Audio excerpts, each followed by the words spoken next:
Le Portugal et les Templiers sont intimement liés dans leur histoire commune, et plus particulièrement la ville de Tomar, qui est le berceau des Templiers du Portugal.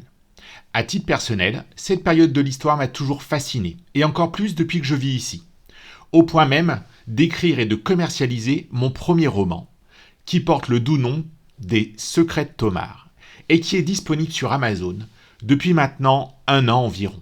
Alors, sans plus attendre, laissez-moi vous faire découvrir l'histoire des Templiers du Portugal.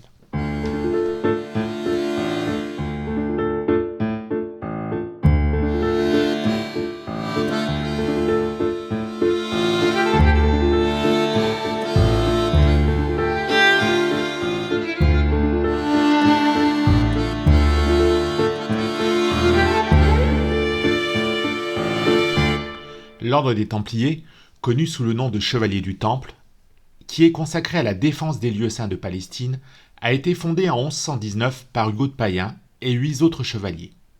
Parmi eux, nous avions Geoffrey de Saint-Omer et le portugais Armaldo da Rocha. 9 ans plus tard, en 1128, l'ordre des Templiers a été confirmé par le pape, à la demande de saint Bernard de Clairvaux, qui a écrit les règles approuvées au concile de Troyes la même année, et il lui a inculqué son esprit. C'est du reste le seul ordre fondé non pas dans l'intention d'aider les pèlerins et les malades, mais de combattre immédiatement les infidèles. Le roi de Jérusalem, Baudouin II, leur offre leur quartier général qui était une aile de son palais située dans la mosquée de El Qaza, construite à l'endroit où se trouvait l'ancien temple de Salomon, d'où ils ont pris du reste leur nom. L'ordre comprenait 4 classes, les chevaliers, les écuyers, les frères convers et aumôniers, ainsi que les prêtres. Ils ont juré de consacrer leur vie au service de Dieu, de défendre la foi chrétienne et les lieux saints dans le temps et de combattre leurs ennemis, en faisant vœu, bien entendu, de pauvreté, d'obéissance et de chasteté. Le saint abbé Bernard de Clairvaux les décrit comme des moines chevaliers de Dieu, vivant dans une société frugale, sans femmes, sans enfants, bref, sans rien avoir. Du reste, ils ne sont jamais inactifs ni dispersés à l'extérieur de leur maison. Lorsqu'ils ne font pas campagne contre les infidèles, ils préparent les robes, les armes et les harnais des chevaux, ou sont alors occupés par des exercices pieux. Ils détestent les jeux, ne se laissent pas chasser et se baignent que très rarement. Tout en vivant en Palestine, il y a toujours eu une rivalité entre les Templiers et les Hospitaliers, qui s'est souvent traduite par des luttes armées qui ont considérablement affaibli les positions chrétiennes en Terre Sainte. Après la chute de Saint Jean d'Acra en 1291, les 2 ordres se sont déplacés à Chypre que Richard Cœur de Lion avait donné au roi de Jérusalem. Cette rivalité n'a duré jusqu'à l'extinction de l'ordre des Templiers par le pape Clément V aux instances du roi de France Philippe le Beau. Mais pendant que les chevaliers de l'hôpital séjournaient en Méditerranée orientale, les Templiers, conformément à leur mission universelle, ont élargi leur déploiement en Europe occidentale. Ces temples étaient de véritables forteresses, imprenables, qui existent encore aujourd'hui au Portugal. C'est principalement dans la péninsule hispanique, et en particulier au Portugal, dans les campagnes de reconquête contre les morts, que les Templiers ont maintenu leur action de lutte pour la propagation de la foi chrétienne. Comme en France et en Angleterre, il n'y avait pas les mêmes conditions, ils se consacraient principalement à l'activité financière, ce qui les rendait odieusement victimes de l'envie des grands seigneurs féodaux et même des rois.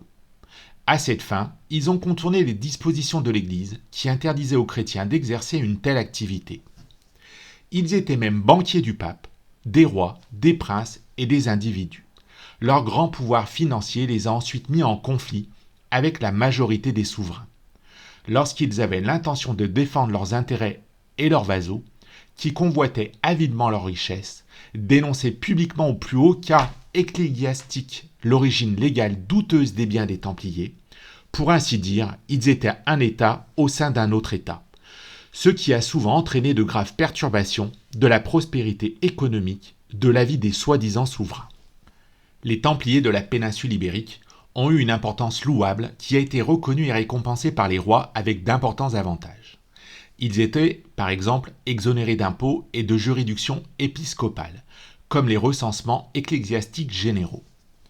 Contrairement à ce qui s'est passé en France et en Angleterre, dans la péninsule ibérique, les rois leur ont accordé des privilèges et des dons de territoire, dont beaucoup étaient situés aux frontières, de préférence dans des zones de combat, de façon à avoir une avant-garde chrétienne contre les Maures.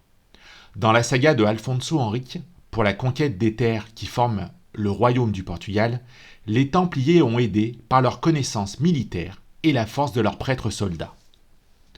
En 1147, ils sont du côté du premier roi portugais dans les combats intenses qui ont culminé avec la conquête de Santarém et de Lisbonne par les Maures, ce qui assurait l'extension des frontières du Portugal dans les zones de la ligne du Tage.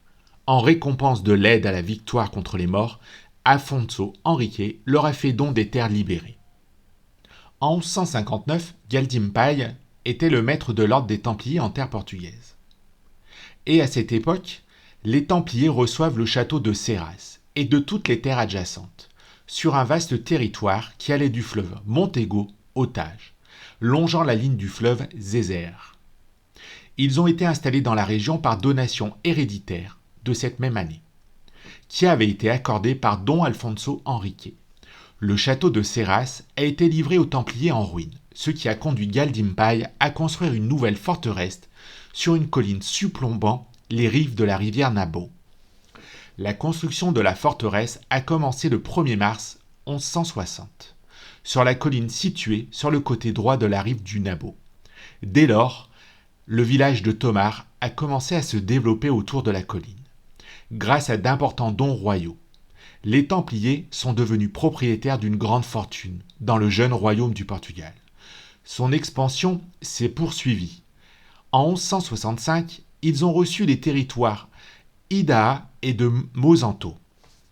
À partir de 1169, ils commencent à recevoir en donation le tiers de tout ce qu'ils ont conquis au-delà du Tage.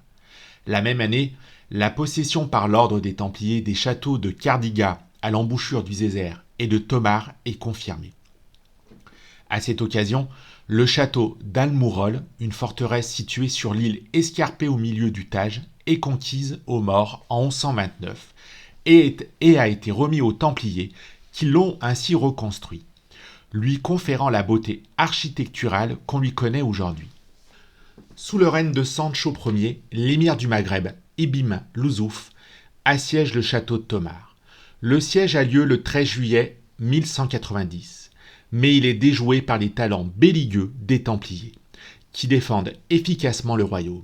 Dès lors, la présence des chevaliers de l'ordre devient indispensable sur le territoire portugais, dont la majeure partie est constituée de terres conquises aux Maures. Les chevaliers des Templiers ont garanti la conquête de la ligne du Montego jusqu'au Tage, et en remerciement de cette protection, les dons à l'ordre ont augmenté, qu'ils proviennent de particuliers ou de chartes royales, peu importe. En plus de garantir la possession des terres, les chevaliers contribuaient à promouvoir la colonisation des régions qu'ils défendaient. Si vous avez l'occasion de vous rendre au Portugal en vacances, je vous invite fortement à venir visiter la ville de Tomar. Vous pourrez y découvrir le château des Templiers, ainsi que le couvent. Et surtout, vous pourrez vous imprégner de cet esprit templier.